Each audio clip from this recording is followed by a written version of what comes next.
आइए कुछ महत्वपूर्ण प्रश्नों को देखते हैं जो बीपीएससी के प्रीलिम्स या अन्य जो प्रोविंशियल सिविल सर्विसेज के प्रीलिम्स हैं उनके लिए महत्वपूर्ण साबित होंगे। तो पहला प्रश्न है, निम्नलिखित में से कौन सी समिति गरीबी रेखा से संबंधित है? इस तरह के प्रश्न अक्सर पूछे जाते हैं। एक यानी पहला रंगराजन समिति, दूसरा सुरेश तेंदुलकर समिति और तीसरा विजय केलकर समिति। तो बहुत ही सामान्य सा प्रश्न है, इसका सही आंसर होगा केवल 1 और 2 अर्थात ए। रंगराजन समिति गरीबी से संबंधित है, सुरेश तेंदुलकर समिति गरीबी से संबंधित है। इसके अलावा आपने पढ़ा होगा लकड़वाड़ा समिति, वो भी गरीबी से संबंधित था। विजय केलकर समिति जो पब्लिक प्राइवेट पार्टनरशिप से संबंधित था, तो वो गरीबी से संबंधित नहीं है। तो इसका सही आंसर हो गया ए। अगला प्रश्न है, निम्नलिखित में से कौन चंद्रगुप्त विक्रमादित्य की सभा में 9 रत्नों में शामिल था या थे? पीसीएस की परीक्षाओं में इस तरह के प्रश्न अक्सर पूछे जाते हैं। तो आइए, पहला धन्वंतरी, दूसरा अमर सिंह, तीसरा शंकु, चौथा आर्यभट्ट, पांचवा कालिदास, छठा चरक। चरक तो इस वक्त थे भी नहीं और ये इसके 9 रत्न में शामिल नहीं थे।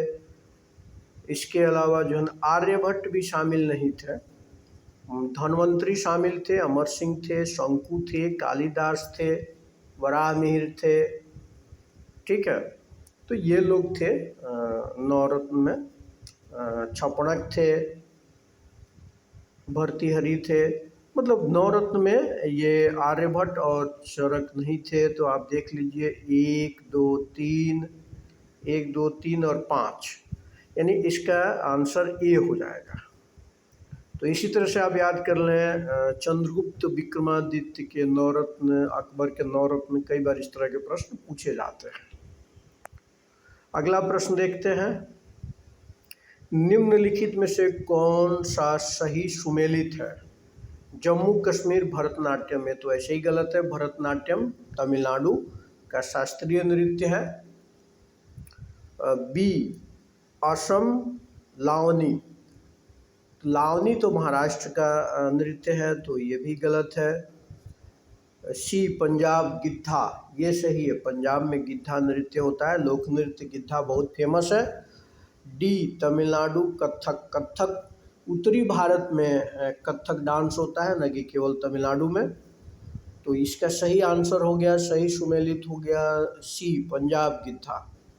अगला प्रश्न है, निम्नलिखित में से किसे भारत का राष्ट्रपति चुने जाने के लिए अयोग्यता माना जाएगा?